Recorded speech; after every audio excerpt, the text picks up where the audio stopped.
Mpenzi msikilizaji wa Ajira Update.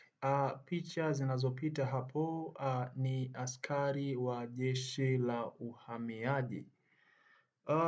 Kama unavyofahamu ya kwamba chaneli hii tunapokea maswali kupitia njia ya comment. Hivyo kuna swali tumepokea hivi punde kuhusiana na jeshi la uhamiaji. Naomba tureview kwa pamoja hilo swali, lakini kabla hatujareview swali ambalo mpenzi msikilizaji ameliuliza, ninaomba kama haujasubscribe channel yetu basi gonga alama nyekundu ya neno subscribe ili uwe wa kwanza kupokea taarifa kuhusiana na ajira. Twende tukareview swali letu. Yes, kuna posti ama kuna makala ambayo tulitupia nadhani ni masaa matatu au manne yaliyopita, inahusiana na jeshi la uhamiaji. Anaitwa Mary Halamga.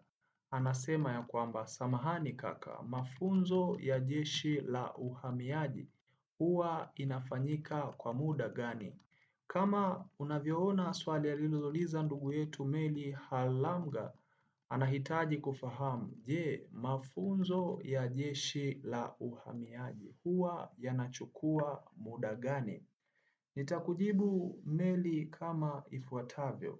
Mara nyingi sana, na sio tu jeshi la uhamiaji, mara nyingi sana vyombo vya ulinzi ikiwemo na jeshi la uhamiaji, mara nyingi mafunzo yao yanaweza kuchukua miezi 6 mpaka 12 kutokana tu na ratiba ya mwaka huo na lengo kuu la watu walioitwa. Kwa maana hiyo ni ndani ama katikati ya hiyo miezi, kuanzia miezi 6 mpaka 12. Na tukivuta kumbukumbu, jeshi la uhamiaji waliitwa kwenda kwenye mafunzo ama walifanya usaili, walioitwa kwenda kwenye interview ilikuwa ni mwezi wa pili, kitu kama hivyo.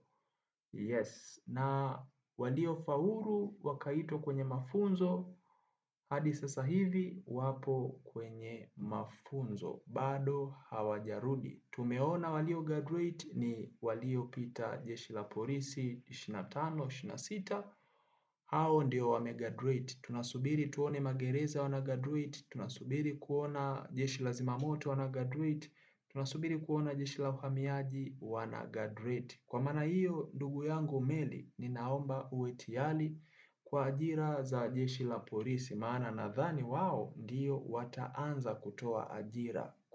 Kwa nini wataanza? Sababu tayari washa graduate wa 25, 26. Nadhani jeshi la uhamiaji litakuwa la mwisho kama sikosei, maana ajira zao zilitoka mwishoni sana. Yes, iko hivyo ndugu yangu Mary, lakini kama pia hujasubscribe, subscribe channel yetu uweze kupata taarifa kwa wakati kamili. Asante.